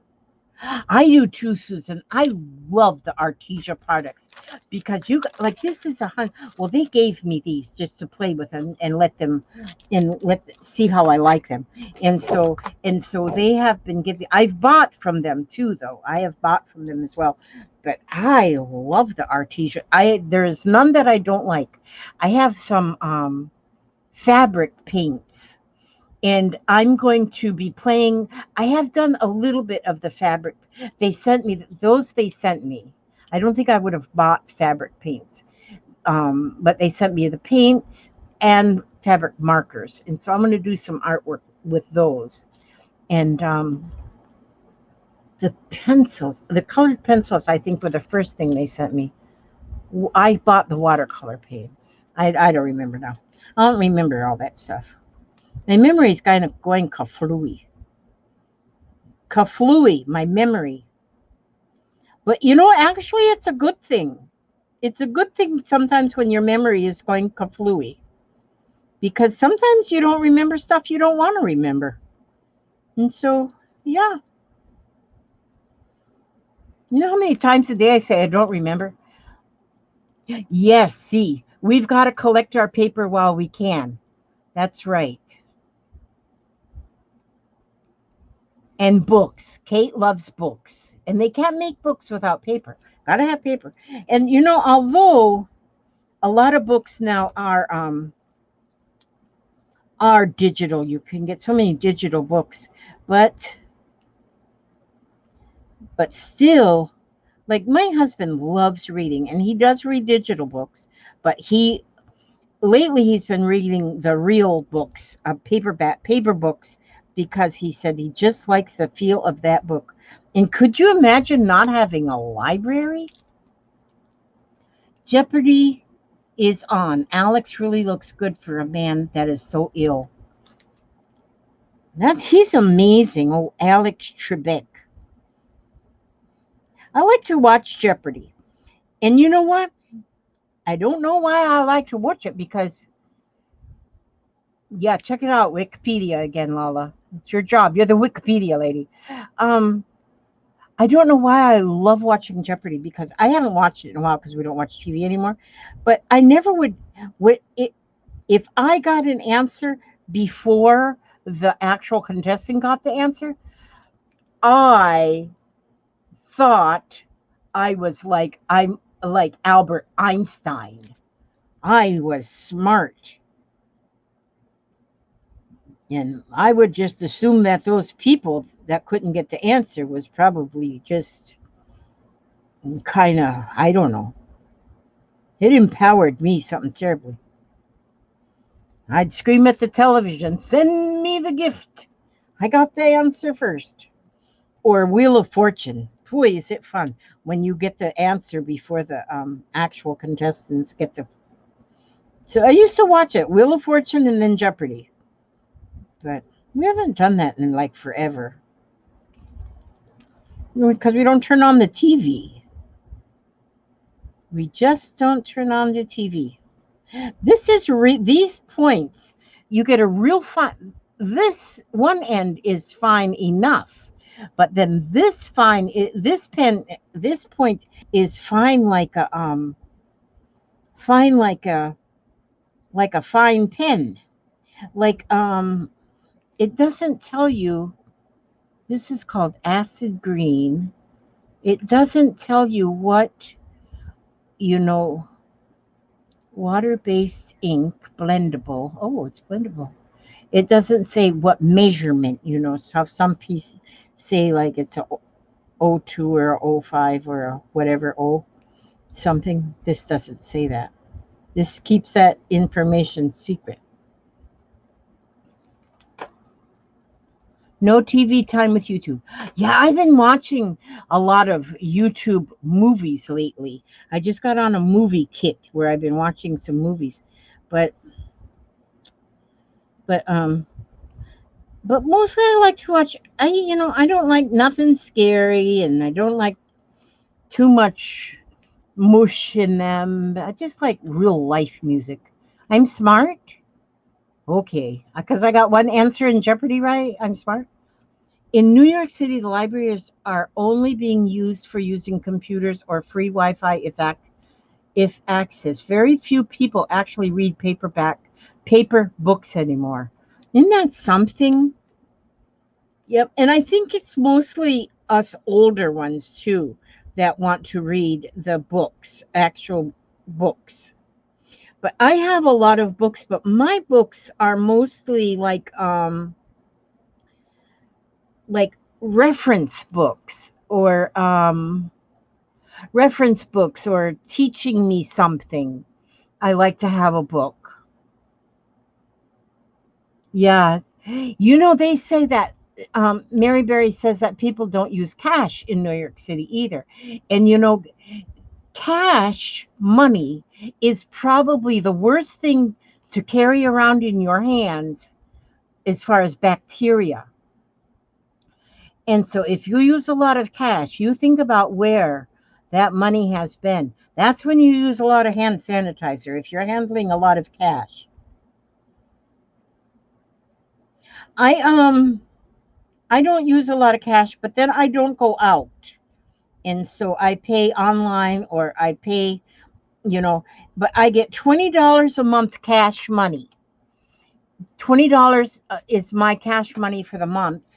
And I use that just at home, and I make sure that I have only fives and ones, and they are only like my medicine. I get my medicine delivered, and I like to tip the people that bring the medicine.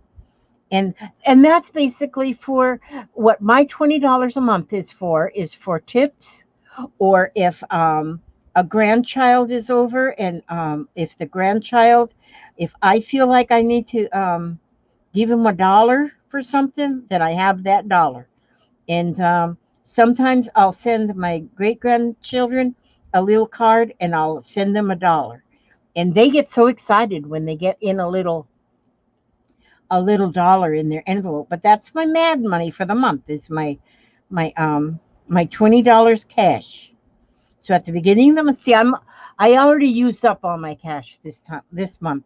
Usually I make sure it lasts on through the month, but this month, because I had my kids here, my grandkids and my great grands were here for 4 days, I used up all my cash. So now I have to wait till the first of the month, which is just next week. So I'll get another $20. But then I have it, like especially for leaving, because I love it that they will deliver my medicine to me once a month. And And I like to be able to give them a tip. Here's your tip. Do not spit into the wind. No, that was just supposed to be funny. That was just funny. I love how I get my medicine. This is how I get my medicine. Let me show you my medicine. See this? This is where I get my medicine from the Pine Brook Med. You see how that looks? See how this is?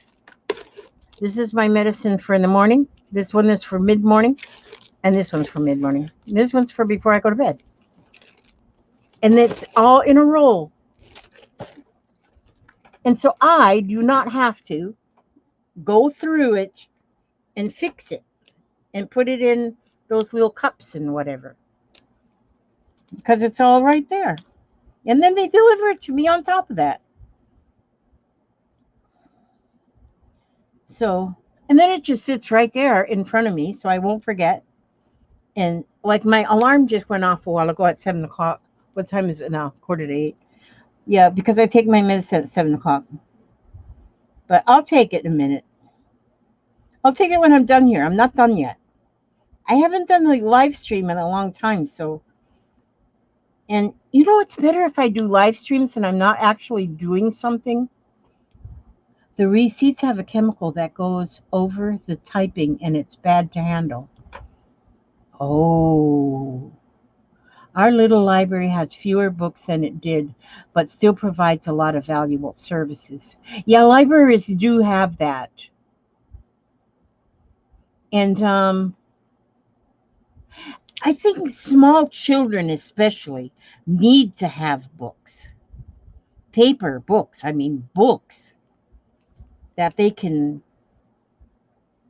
I think if you sit there and read your child a bedtime story in a paperback book, in a paper page book,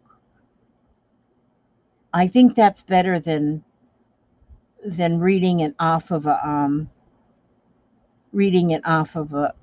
Kindle or something. Oh, me too, Kate. I order online. And it's so easy. It's so easy to order online. It's just so easy. And why waste all that gas going to the store and having to deal with grumpy people and then getting on the road with all them goofy drivers? And, because we're the only ones that get on the road that know how to drive. And the rest of them are just a bunch of goofy drivers. And so, yeah, I like online shopping. I like getting mail. Kids circulation is very strong. That is good. Yes. Yep. But there are some, like there is a lot of collectors, and like right now, my my granddaughter and her family, they never did watch Harry Potter when it first started to come out or read the books. They just started now, which is good because now they can get the Harry Potter books at a bonus price, at better prices. And they just started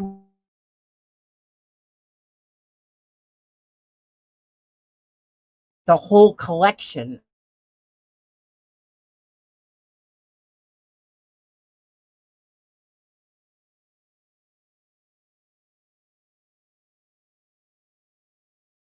My hub, my hubster likes my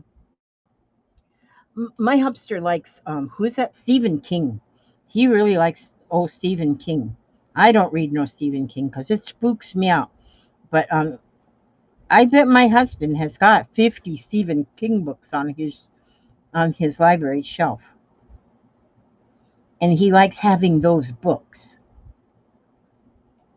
My favorite author was, well, now I haven't read for a while, and I don't know, he might have some new ones out now, but is oh, forget it, I can't remember his name. What in the world is his name? But I gave all my books, and I had a whole bunch of his books, but I gave them to a friend because I was tired of dusting them. What the heck was his name? He writes, a lot of his books take place in North Carolina. West Bend, no. Bend, something Bend, or maybe it's South Carolina.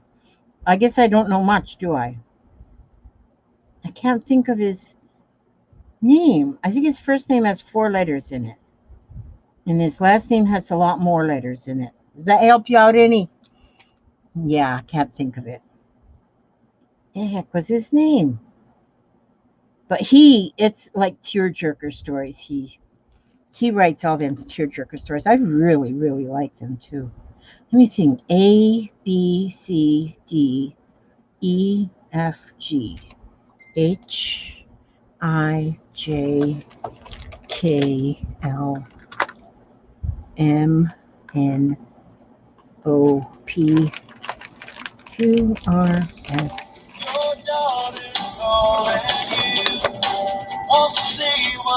Now it's my daughter.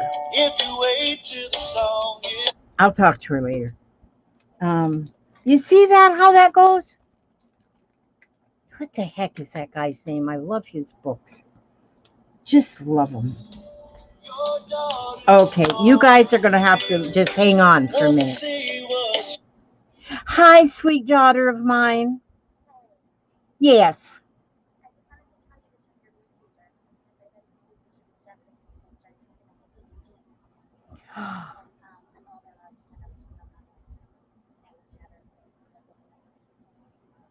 Oh, he's hooked.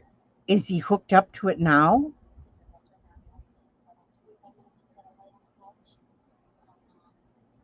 And what is that called? An EEG?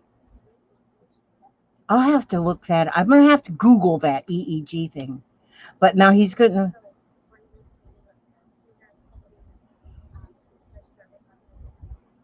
Yeah. And does he have to keep like a record of everything he does throughout the day?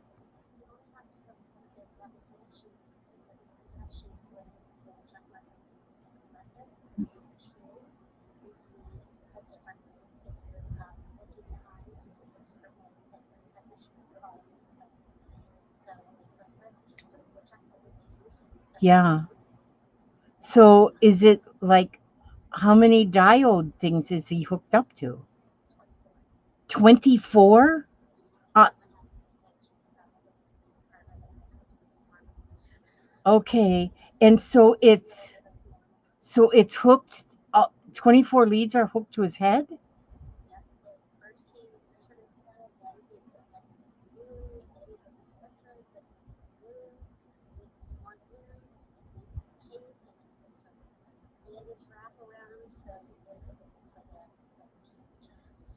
Oh my gosh.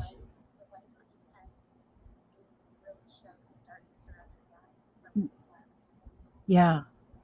And so he's got to wear that now for 24 hours? 48 hours. Oh, poor thing. He's not going to sleep well. Yeah. Okay. All righty then.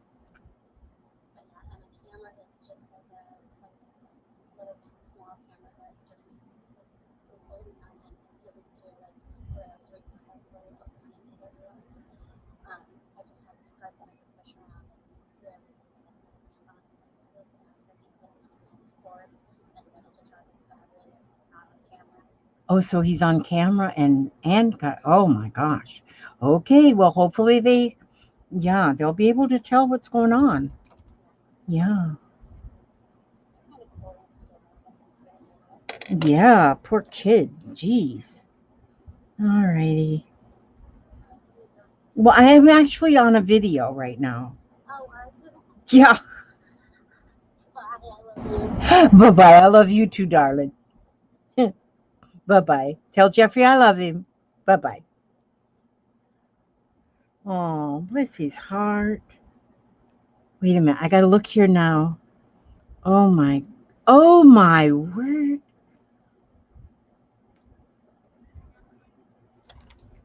He doesn't like this. I'm not supposed to be showing this to you. That's my Jeffrey. And he's having a EEG. Is that what I said it was? He's got to wear this for 24 hours. They came to his house to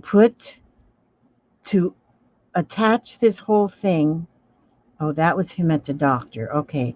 They're at his house. The technician is hooking him up, and he's got all of these diodes on his head. Oh my word.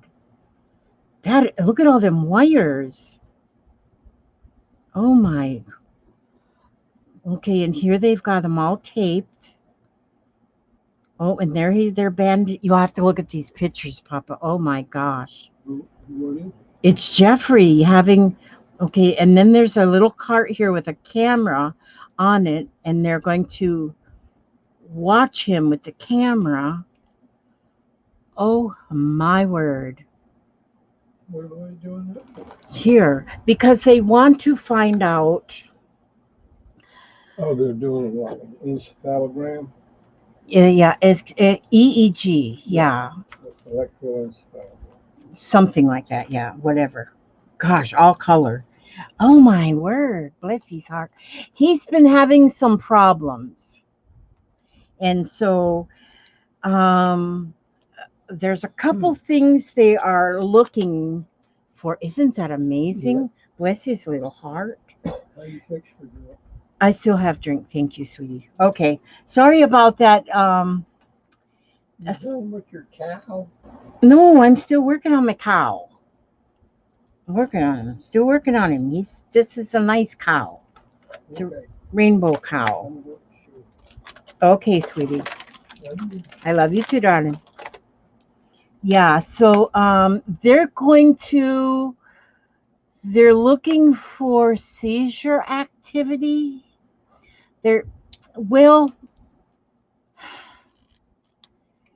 It's like a long story. Long story. But Jeffrey has been having some problems, and things are going on, and so he's going to be having some tests done. They did the EKG at the doctor apparently today, and he's fine in that department. And so, my word. Oh, bless his heart. Mommy, are you videoing? Huh? Are you recording? Yeah, I am. Okay. Do you need anything from Mama? Yes, I do. Will you want to make a list? Because I'm about an hour, me and Kenzie will run up there. In about an hour, yes. I will make a list because I do need some things. No, it's not a sleep study. It's not a sleep study. He's not sleeping at all. He's not sleeping. If he goes to sleep, he might sleep maybe an hour. It's not COVID related at all. And so, yeah, they're just checking. He's got severe depression, severe anxiety. He's not sleeping. He is, what is it? He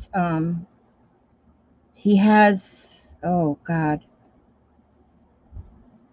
My words don't come to me anymore. Asperger's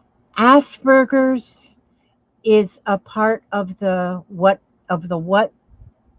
Asperger's is a part of the what syndrome spectrum? Autistic. Yes, he's autistic.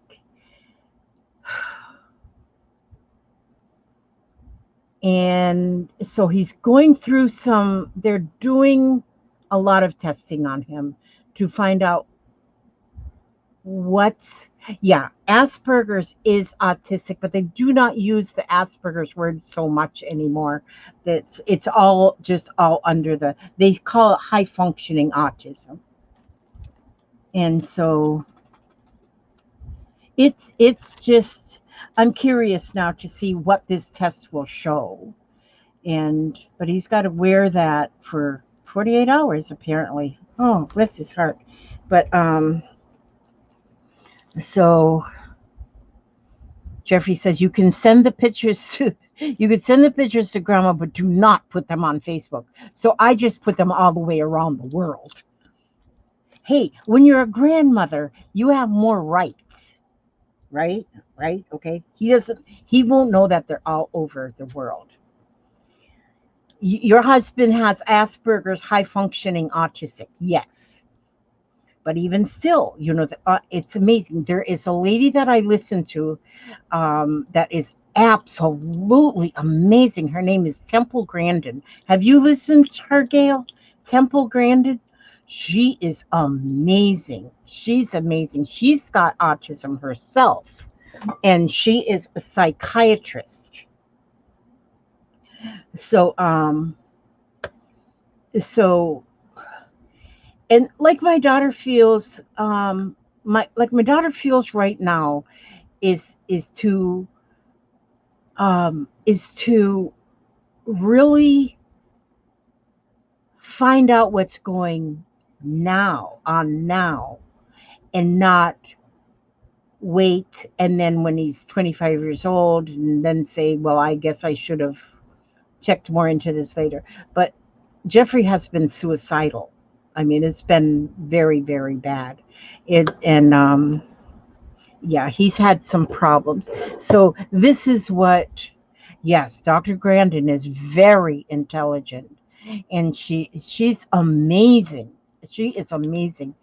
She had a special on today, but she only took she could only have 8,000 people watching. There was a limit.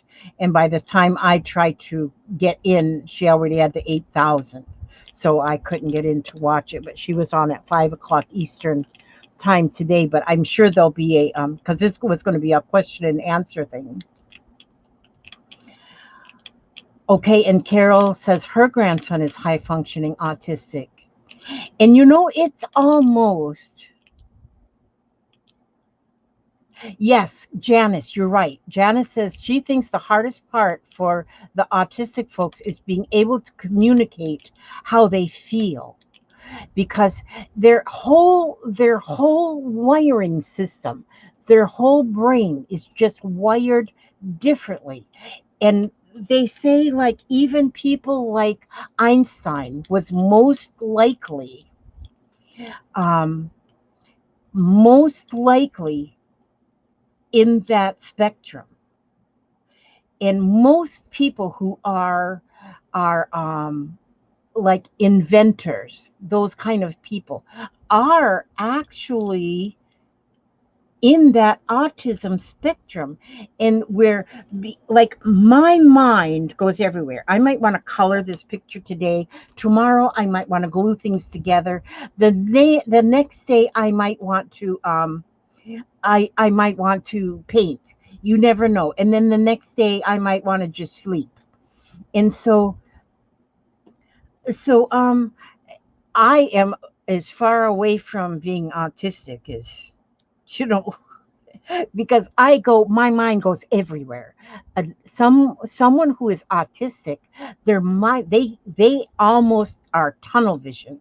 Like Temple Grandin loves livestock. She is just so into livestock and has always been so into livestock all of her life. And she still loves the cattle industry.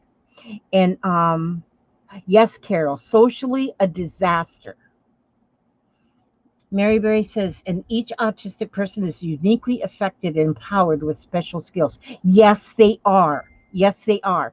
And they can look they if probably like Temple Grandin has said, probably everybody that works in NASA, in the scientific part of NASA, is somehow in that autism spectrum.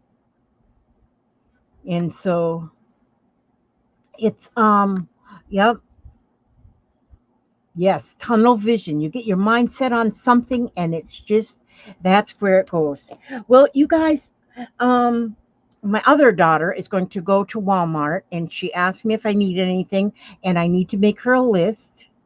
And so I think I'm going to go again. Um yes, it is possible to be autistic and have ADHD. That is possible too. And it's a wonder that my husband and I ever got together. He hid his idiosyncrasies from me very well when we were dating. Yes, and then you kind of just learn them later on. You learn them as you, too late now, you've done tied the knot. But yes.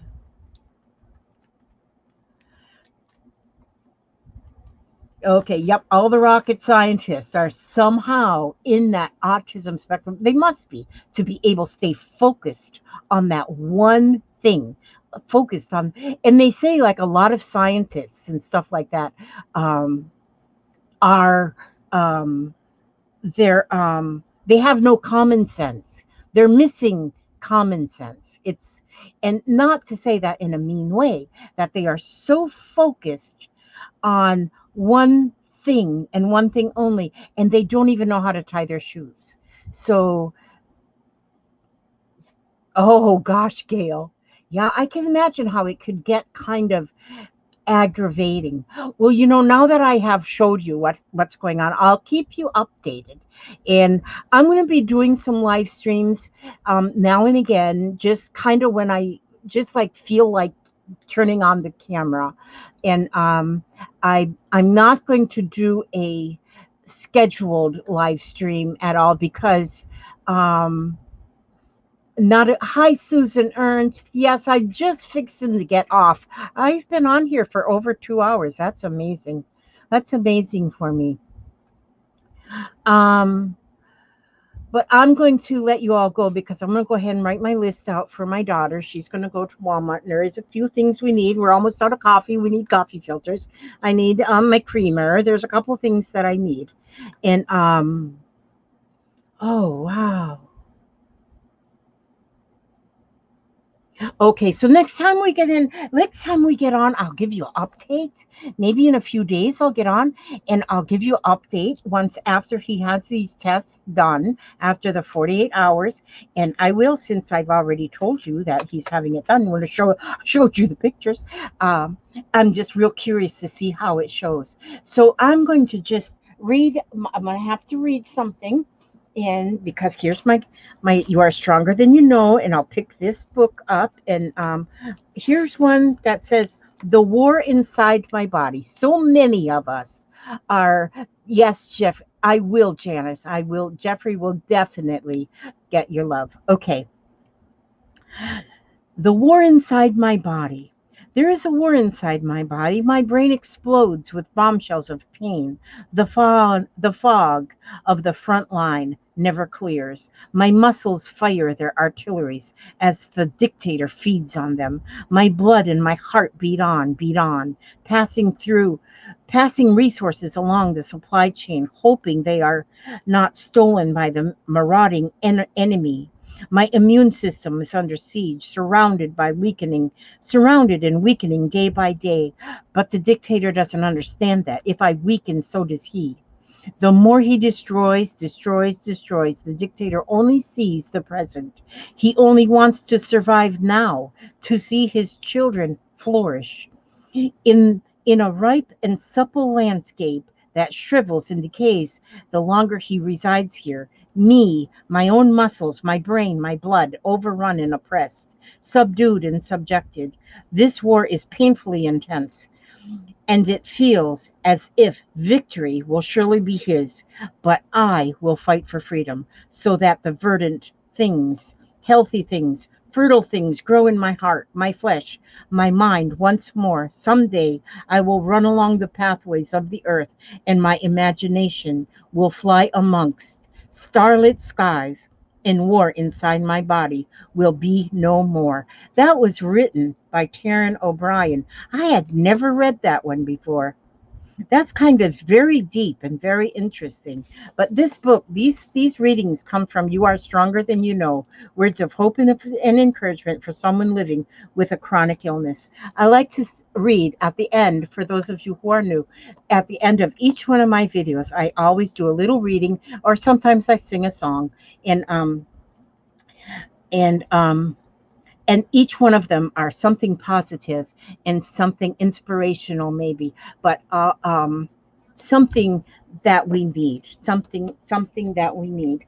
And so I'm going to say God bless you to each and every one, and may he watch over you every step you take, every move you make, and I will see you all on the next video. Thank you so much for coming by. I got to finish my cow after a little bit today. Okay, God bless. Where's my mouse? Oh, there's my mouse.